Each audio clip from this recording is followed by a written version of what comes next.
Ladies and gentlemen, welcome to 364. I am Keith Andrew, and welcome to the KeithAndrewNetWork. I'm here with Amy Arrow, and I just want to say thank you for being a guest on my talk show.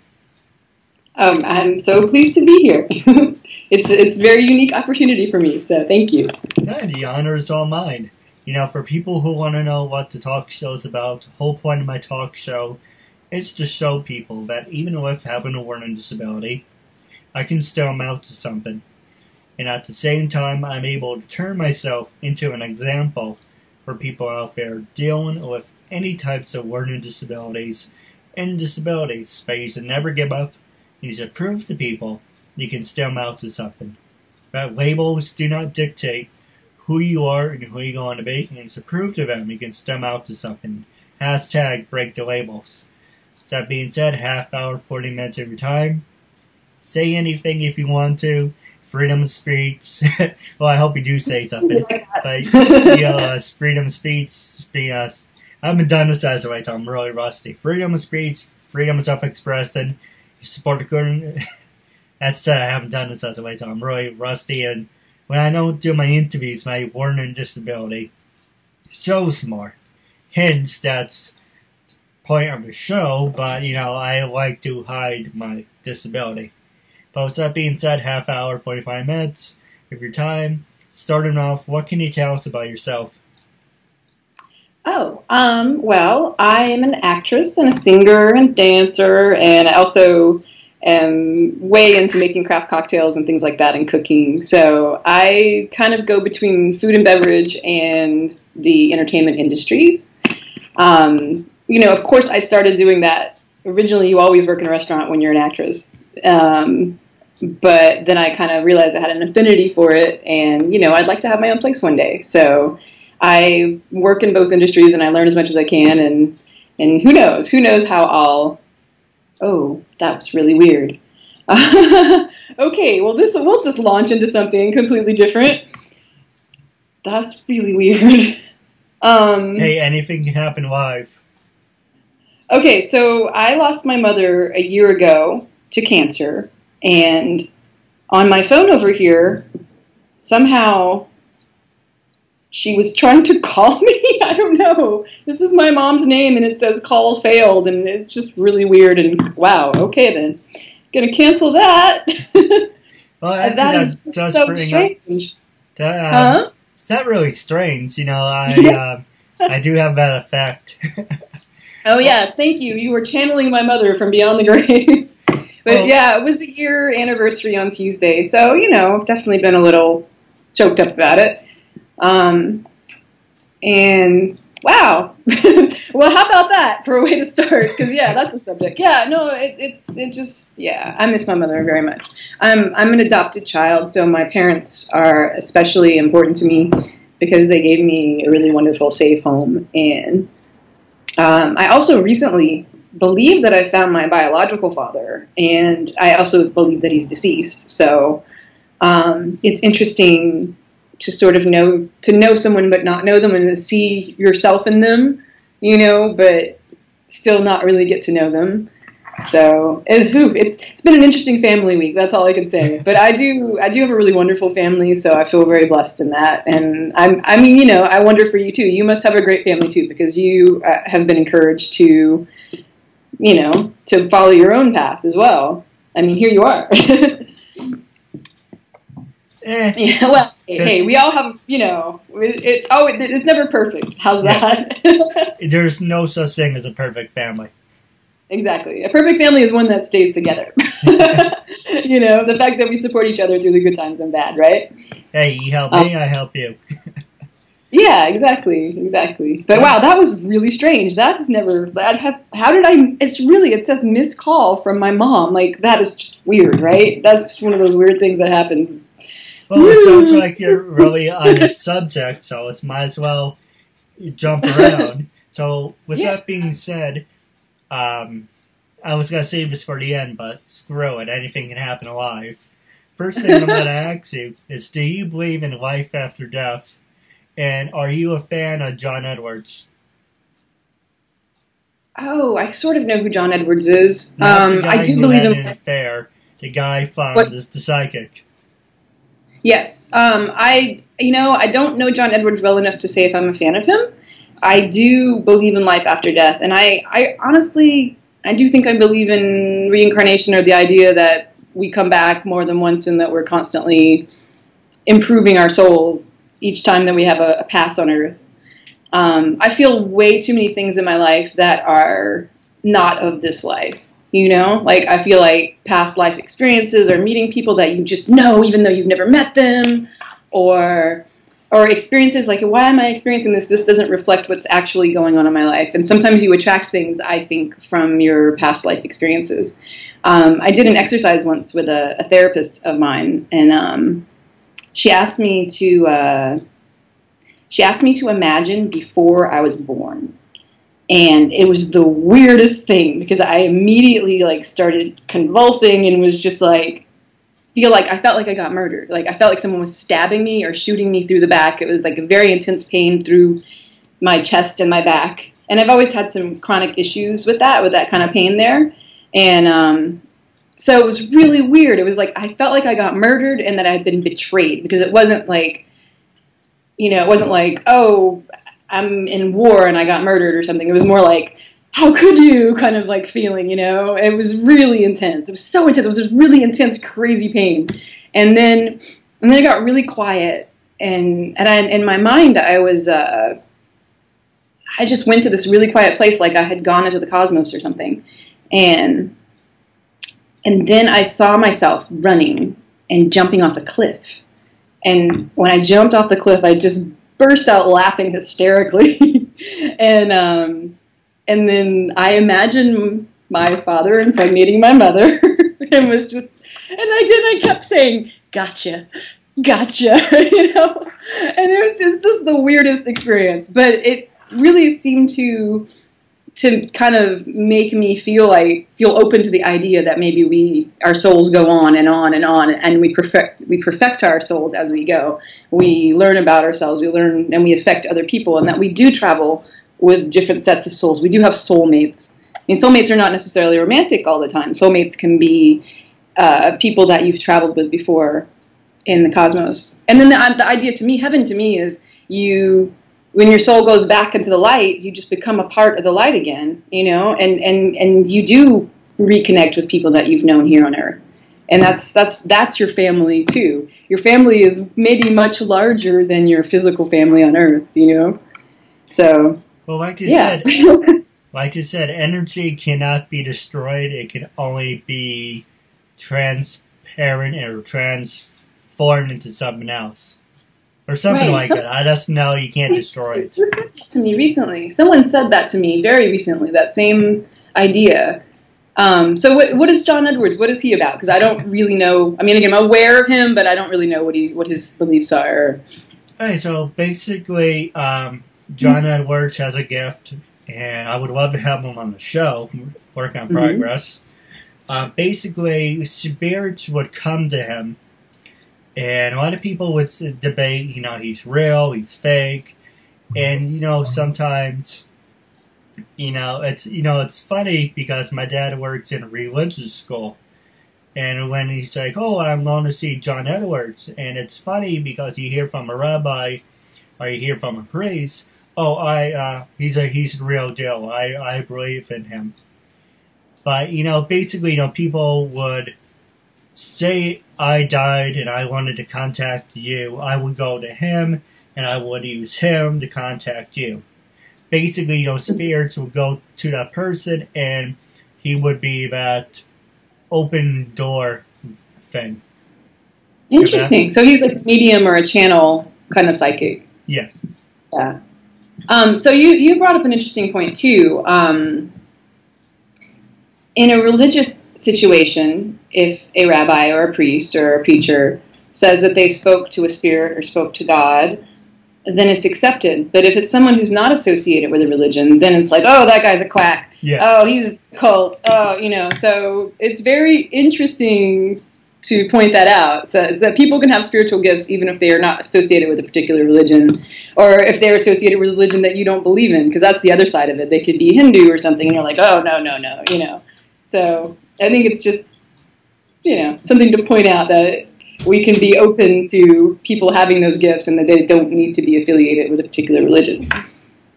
No, absolutely. Well, one last subject I do want to talk to you about is, last time I went to JohnNetWork's, not the last time, but the second time I went, there's this family behind me. It's like, I see there was an incident, the shooting, and they covered it up as an accident, but that person's here with me right now, and he wants me to tell you that it was no accident. That they covered it up as an accident, but it was an accident. Next thing you know, these people behind us got up and they ran out. Before they ran out, he said, before you go, because I know you're going to run, before you go, I want to talk to you after the show. Because he's with me right now and he wants me to tell you it was no accident. Next thing, the guy said, my mother's here, and out of respect, we don't want to talk about it in front of her. And it's like, okay, well, after the show, we can talk backstage. And next thing you know, they got up and ran out of the building. And it's, it's kind of like these people ask the same questions.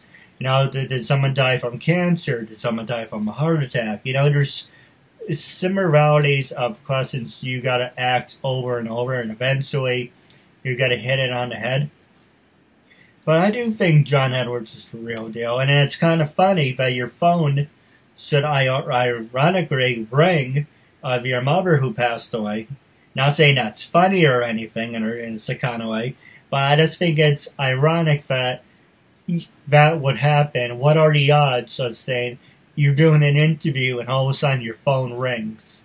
Do you think there's like some kind of connection, or do you think it's just a freak thing? Well, I think it's interesting that you wanted to talk about this subject, and it sure did bring us into that subject really quickly, didn't it? So I think the coincidences are real. I think you have to pay attention to them. I do.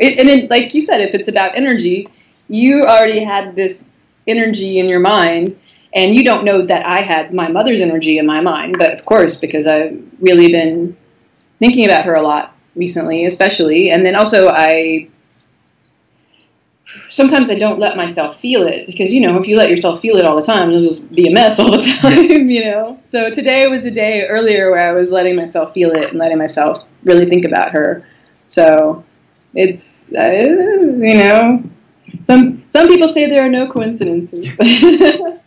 Other people think everything's a coincidence, but I think people who think everything's a coincidence lack faith. Well, I do believe in God, but I don't believe in labeling myself. I agree with that too. And then also God can be so many things. There's not necessarily one specific picture of God either. So God is different to different people. My dad was reading that book, The Shack, and my dad is, he's of the Christian faith and always very much a pillar of strength in the family. And that in that book, the protagonist sees God as a woman, and my dad was like, he was so open to that idea, and I was kind of like, wow, I'm kind of surprised, because I grew up very traditionally Christian, but the idea that my dad could be open to this idea that this man saw God as a woman, and the reason he saw God as a woman is because he was abused by his father, so he didn't want to see God as the father. And I thought it was a really nice moment to share with my dad that he could show me that he's open-minded within his faith, and I think that's really wonderful. I've always been very open to spiritual things. I was very religious when I was young, to the point that I tried to save everyone in my school. I was the Bible beater. I was super popular. No, I was so not, oh God. I was tormented for it a bit. That's one of the funny things about finding my biological father, is that what little information I have is on a Facebook page. And on that Facebook page, he's a lot of scripture. He's very much about, quoting scripture and thanking God and praising God. And then he has kittens. And it's all about kittens, and his kitten's named Grace. And I think that's so sweet. And I just laughed, and I was like, because I have a picture of myself when I was 16, and I put it next to his picture, and we do look a lot alike. You can see that this is definitely a pretty good possibility. And when I was 16, all I cared about was God and kittens too. So I was like, this makes so much sense. So my scope of God is so much broader now. And I do absolutely believe that God is within us and that we have to honor that. Because when you take care of God within you, you take care of yourself. Right. And when you take care of yourself, then your energy substantially rises and you have a much more positive influence on people. So what's funny is maybe I'll segue back with my mother, because one of the things that I did with my mother before she died, she got bladder cancer and she had surgery and she was recovering. She was really sick, but she was recovering. In the summer after that event, she really was back to her old self, and I was really amazed. My mom went through some stuff, man. She had breast cancer in the 80s when she was in her 40s. And, she had to have a mastectomy. It wasn't like today, mastectomies and reconstructive surgery is a little more advanced. But at the time, no. So just, she lost a body part. and then she went on, it was never a big deal to her. She just got a prosthetic. She would go swimming. She just had a swimming suit that she could put her prosthetic in. And it never stopped her from living her life. And she beat that cancer, and it was a really nasty treatment. I remember being a child and going to the hospital so many times. I was too young to understand what was happening, but I remember the experience well. And I always was amazed at how strong she was and how she got through that. So when she got the bladder cancer, she had a surgery, and she had to have her bladder removed. So again, lost another body part. My mom's like dropping body parts all over the place, But still, by the summer, she was totally back to her old self. She was in the kitchen and cooking, and I took a little video of her making a peach cobbler, which is one of the most wonderful things she makes. And I'm so happy I did that, because I have this last wonderful memory of my mother doing what she loved, and it's hilarious. She is hilarious, and she's the sweetest woman. And 6 months later, she was sick again, and it ended up going from, we're trying this new experimental treatment to, I've got 3 to 6 months to 3 weeks later, she was gone. So It happened so fast. It was really startling, And I was fortunate. My brother very kindly helped me to get to her, because I went twice within those 3 weeks. I went for 1 week just to be with her, and which was great because we were able to have those end of life conversations, and she felt like I was at peace in my life, and I felt like she was at peace with the fact that she wasn't going to live anymore. And then I went back at the very end, and within 24 hours of the second trip, she died, and she died with me by her side, and with my dad and my aunt and my uncle, and we all got to be there, and that was incredibly special. It was really weird, though. It was sunny all day, and then right before she died, the clouds came up, and as she took her last breath, I watched her take her last breath, boom, this huge thunder, lightning thunder thing happening, and then she was gone. It was almost like God was just like, I'm coming for her, boom, she's mine, It was very comic book, actually, when you think of it that way. But it was, it was a very intense experience, and it's really sad because, I watched her waste away. She did, at least she was at home, at least she got to do at-home hospice, but what that meant is, like, basically she starved to death. I mean, the cancer was also just eating her body, but, you reach a point where you stop eating, you stop drinking, and you just go. So, whoa, okay. But, the whole point of that, though, is that she, like, this video with the cooking really was so inspiring for me, and it does make me realize that I do want to continue that path, and that maybe I'll do my own cooking show, or I think I'm thinking about doing a supper club where, you have people join your club and you have dinners in private places, because I have quite a few friends who would be interested in doing something like that with me. So my mother will always influence me, but, just it's interesting taking the things I learned from her and turning them into something else in my life now. I feel so much more inspired now. Now that she's gone, I'm like, oh, you know, I take all the inspiration is just tenfold because maybe she gave me her energy and now I got to do something with it, you know? So. Well, that's always nice. Yeah. Now we're going to take a quick commercial break, and when we come back, I'm going to ask you some hard-hitting questions. Okay. Get a personal video message for yourself or as a gift for someone else. For personal connections, shout-outs, birthdays, proposals, weddings, and much more. Enter your details about yourself so the celebrity can record a personal video message especially for you, including details such as your name, age, birthday, hobbies, or whatever else you include. As soon as the video has been recorded, you'll get an email with your link so you can share it on social media or download and keep it. Celebrities record videos as and when they can, usually within 2 weeks. But if you want a video for a specific date and it does not look like it will arrive in time, you can cancel it and get an instant refund at the click of a button. There are hundreds of celebrities to choose from and many more joining every day. Search by category or genre, buy a gift voucher, get updates and offers, and encourage your favorite celebrities to join so they can connect with fans in a fun and unique way. Raise money for their charities and much more. So order your video now for yourself or for someone else. I'm so bored.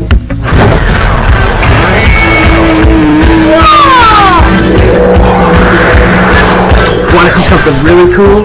Yeah! Now you'll never be bored again with Loot Crate, a totally bodacious mystery box packed with awesome toys, radical games, and other surprises. And the best part is, you can get Loot Crate delivered right to your door. So don't delay. Ask your parents and order today. Everything okay in there? Yeah, everything great. I love Loot Crate.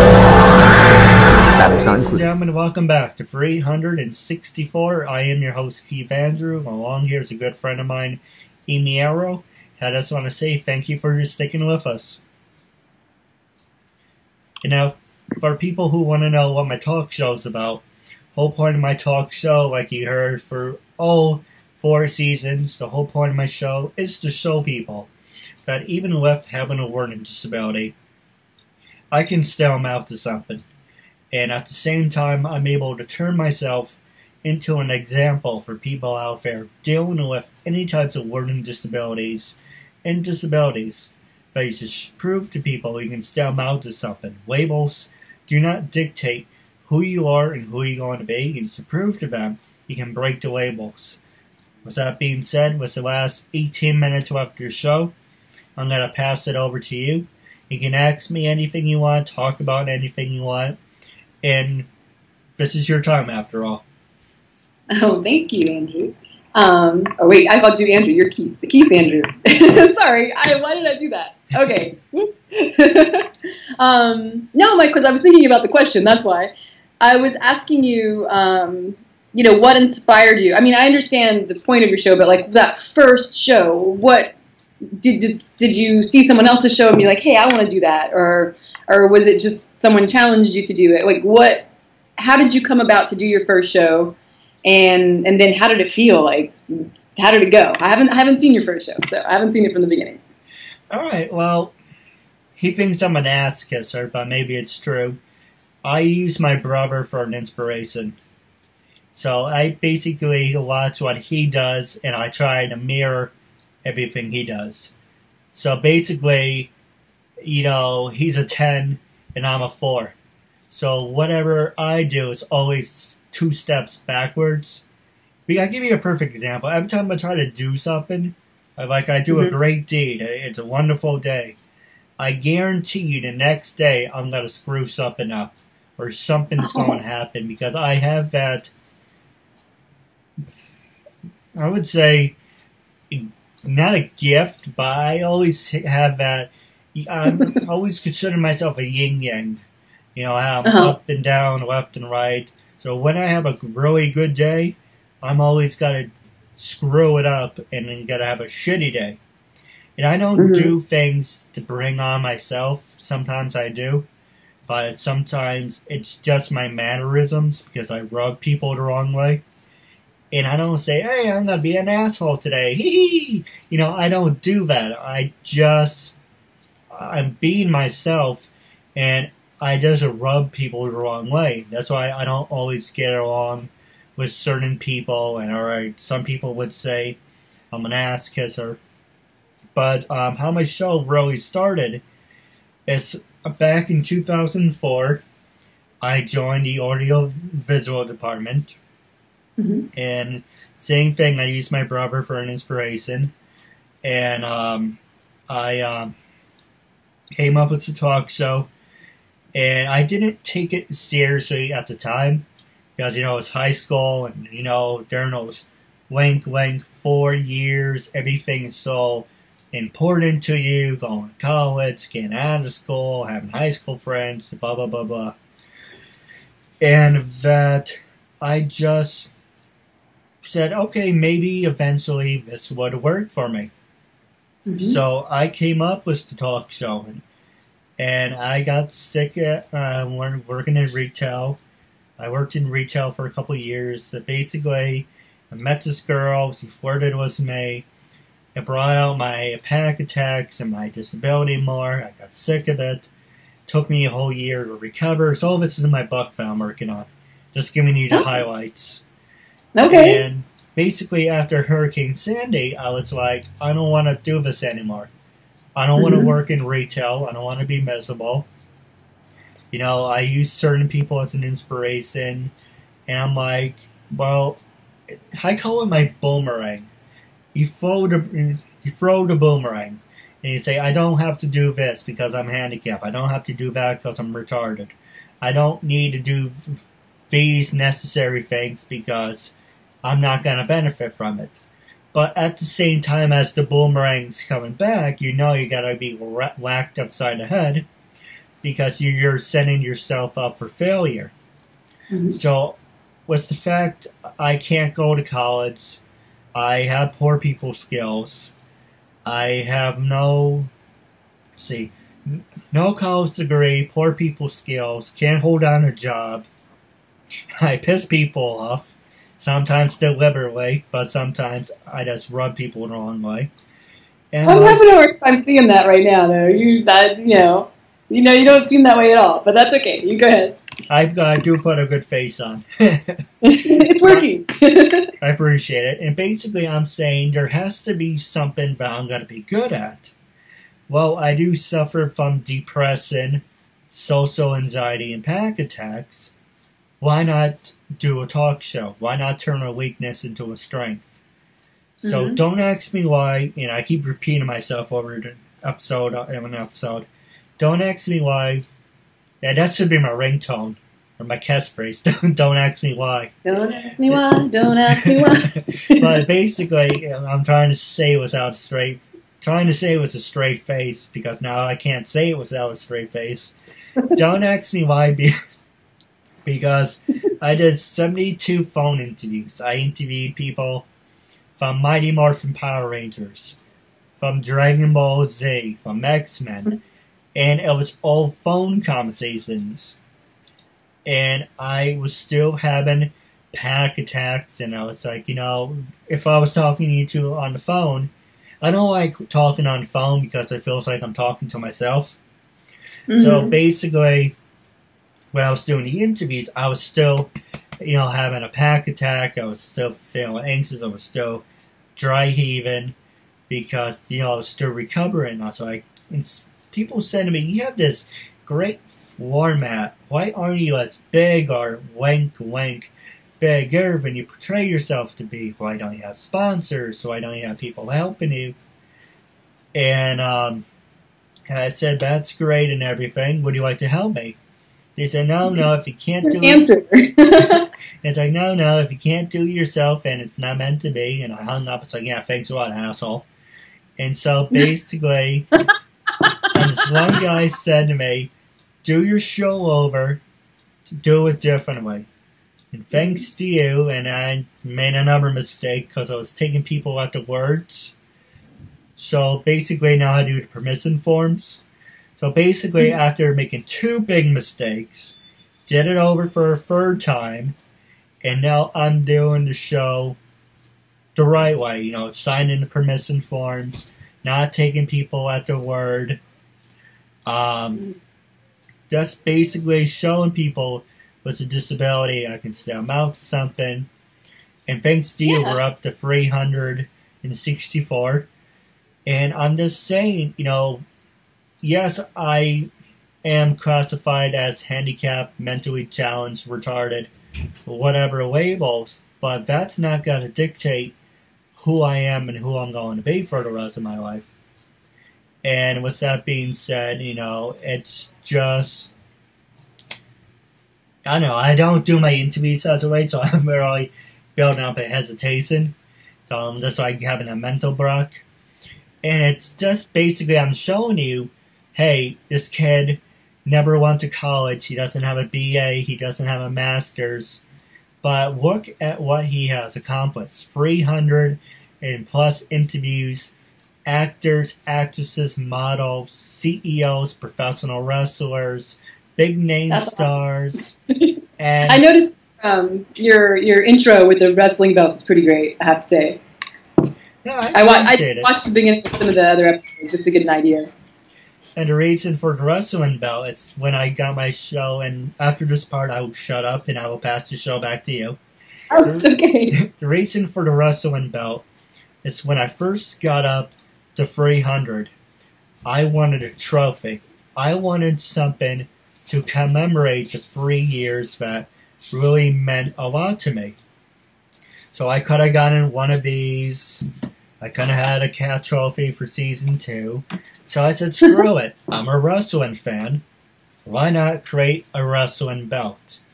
And that's when the carpet was pulled out from under me, and people said, my agent said that you're degrading, you ask a lot of stupid questions, we don't like the video qualities, we don't want to be seen as people like you. So I said, screw it. I took everything down, and I said, you were originally, I promised myself I want to do this, you were originally supposed to be 446.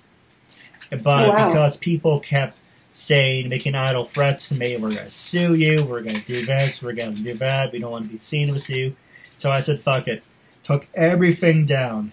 Here's the permission form. Here's what I'm doing. Sign the permission form. You got to stand by it. That's it. Done issue. And I told you, if you want to redo the interview, you want me to edit the interview, that's fine. But after 30 days, it's my interview. I can do whatever the hell I want with it. And it's kind of like, I should have been doing it from the start, but with my learning disability, I was taking people at their word, and so basically I just said, just do it over. That's okay. I mean, you know what? There's nothing wrong with wanting to trust people or have faith in people. And, unfortunately, that's just something that happens in life a lot, despite where you're coming from. And the fact that you have been, so that you've persevered through all the mistakes. You're going through the exact same things that anybody really goes through in their learning process.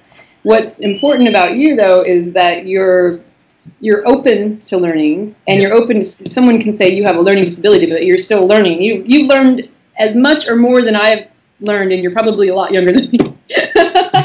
All those things that you're going through, I'm like, been there, done that, had the same problems, made the same mistakes. And so being open to learning is something that a lot of people really aren't. They get stuck and they give up. They fail and they give up. It's so hard to keep going when you fail. It really is. So I think you deserve that wrestling belt. I think that was a good trophy. No, and now it means something that back up to 300. And I've been putting this on hold that I want to reach out to media people again. One thing that really annoyed me is, and the last thing that I'm going to pass it to you, is when I can reach out to Fox News, CNN, but I want to reach 400. Once I reach that 400, I can brag about it. I have something to brag about. Right. But right now, it's like, I did 364. Well, wouldn't it be more spectacular if you said, I don't know, 500, 400, 500, or whatever. So it's kind of like, I'm going to get to 400, and that's when I'm going to reach out to people and say, look what I did. That's not good enough. Because I'll give you a perfect example, and then I'm going to pass the show over to you. I recently looked up this guy from the Times Herald Record. I don't know, I think his name is Joss or something. Joss or Matthew, or whatever the hell his name was. And I said, hey Joss, my name's Keith Andrew, very nice to meet you. Yeah? What do you want? It's like, oh, well you're one of those people. Okay, well, I get to the point. So basically, I said, well, here's my show. This is what I'm doing. Okay. You're a handicap? You have a learning disability? Well, that's pretty interesting. Oh, okay. All right. Well, I'll tell you what, pal. I'm going to look into it. I'm going to get back to you. And I'm like, this is why I don't like putting myself out there, because I don't like being rejected. And also, I don't care if the guy writes about me or not. It's basically, if I'm doing something and that's not good enough for you, it isn't my job to please you. It's not my job to please my brother. It's not my job to please, the president of whatever company. It's not my job to say, looky, what I have, am I good enough for you? If I'm not good enough for you, there's the door, and I want nothing to do with you. And it's pretty much saying, passing the show over to you, because you work in the entertainment business. Have you met people like that saying, hey, I was an actress, I work in entertainment, am I good enough for you? If not, it's not my job to please you. Well, you said something important about the no. When you're an actor or an actress, you hear no. And rejection, you just have to get used to it. And you can't be sensitive. You can't be like, oh, they didn't like me. You can go in and give the best audition of your life, and you still might not get the part because you don't look the part, or they just want to like somebody else better. You could be amazing, and they just like somebody else better. So it is interesting. I forget about that sometimes. Sometimes when I get discouraged, or sometimes when I'm like, oh, I'm not getting enough auditions, I just remember how strong I am because I can take that no and keep going, and that I still want to do this, and how I know it's the right thing because I have heard no so many times, but it's where my heart is. I'll never stop, put it that way. I will always be an entertainer no matter what. Regardless of if it's my living or not, I'm still going to be doing it. I'm still going to be entertaining people. I'm still going to find a stage. If nothing else, I'll be singing to the person next to me in the subway, That's just who I am, And like you said, as much as we're sharing ourselves with the world, we are doing it for ourselves. There's something in us that feels like we need to share, and there's so many people who are closed and don't have that ability, and so people like us help them see, hey, I can be a more open person. I can share a piece of myself. They might never get on a stage, but still, if it just makes them a better conversationalist with their friends, or it makes them speak up more in a meeting in an office because they are willing to be vulnerable. You and I, and being an actress, make ourselves vulnerable to other people. So there is a fine line, though, of being able to take criticism. I mean, because not every no is that you weren't right for the part. Some no's are like, no, you blew it, man. You had a terrible audition. You weren't prepared. You didn't learn your lines well enough. Or, you didn't get enough sleep the night before. You weren't responsible, There's plenty of things that I do wrong, too. And I have to be able to own that as well. But I also, again, my heart is so in it. I can't imagine not doing it. So... And I feel, I think now that you have achieved what you achieved, could you see yourself going to, not doing this anymore? If someone was like, you got to stop tomorrow, I'm sure it would be like, no way, man, no way, I'm not stopping, Or you could transition to another format, maybe. But it does seem like this format works well for you. I mean, do you have that goal of maybe having your own talk show one day on a TV where you have your own couch and people sit around with you and you actually get to do this in person? Well, before Fox News screwed them over, I really wanted to be interviewed by Bill O'Reilly. I watch Bill O'Reilly's my dad every single night. And I said, I'm going to get... My dad always shook his head at me. I said, I'm going to get him on my show. Well, what do you think if I got Bill O'Reilly on my show? He's not going to be on your show because you're a nobody. Okay, well, what would you think if I was on his show? He's not going to interview you. You're a nobody. But we always joked about that. Now he's not on TV anymore. You know, I would like to be interviewed by Bill O'Reilly, Bill Maher. I know he's an asshole, but, you know, I like him. Because I guess I'm an asshole, too, in a way. But they stand by their viewpoints, and that's important. Again, it's standing by what you believe. And I think that's what they do, and I think that's what you do. The conviction. They have conviction. No, absolutely. You know, like I said, you mentioned if something got in my way of saying, I'll give you a perfect example. One of the questions, I used to work over at, it doesn't matter now because they put me on the do not hire list. Bunch of assholes anyway. I used to work over at Saks. And one of the questions was, do you do any outside media? And I lied. And I said, no. Because if I said yes, and I told them, it's like, then you can't work for us. Why? Because having a handicap YouTube kind of celebrity belittles your company, or it belittles your standard, but I don't want to work for you. If I ever was in a position saying, oh, hey, well, we were going to offer you the job, but, yeah, we see you have an online presence, so we don't want someone like you to work with us, and that's fine. I'm not giving up my show for anybody. Yeah, this is your thing, yeah. You have to kill me first. That's how passionate I am. You have to kill me first because I'm not giving this show up for anybody. For any reason, this is what I want to do every single day. That's how passionate I am. So I don't work at a retail store, or I can't get a company job, or I can't get a job, period, because of this.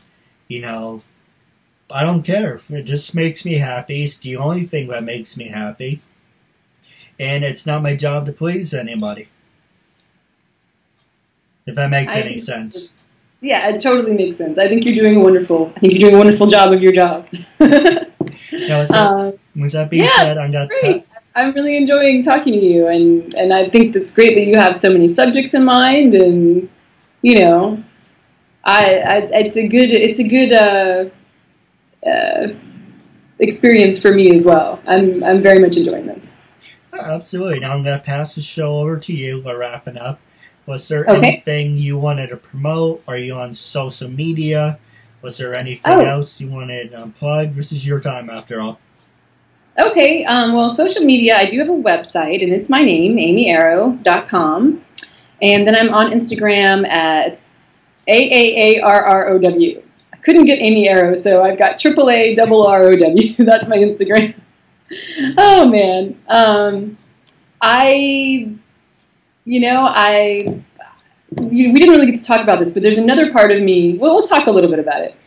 So something that I do that kind of helps me get past my fears and also has a home of acceptance is that I do a lot of naturist events.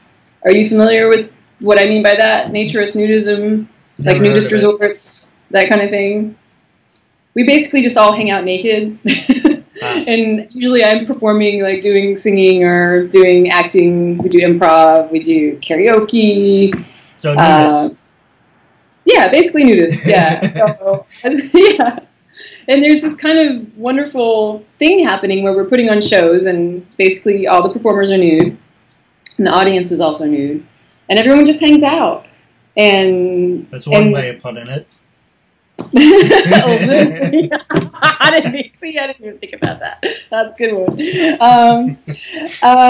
But you know, it's non-sexual, so it's very like the reason I like it is because like being really respectful is of the utmost importance, and everyone looks you in the eye. Like really, people are not doing this thing. They have to look you in the eye, or you're going to do an asshole. You know. Yeah.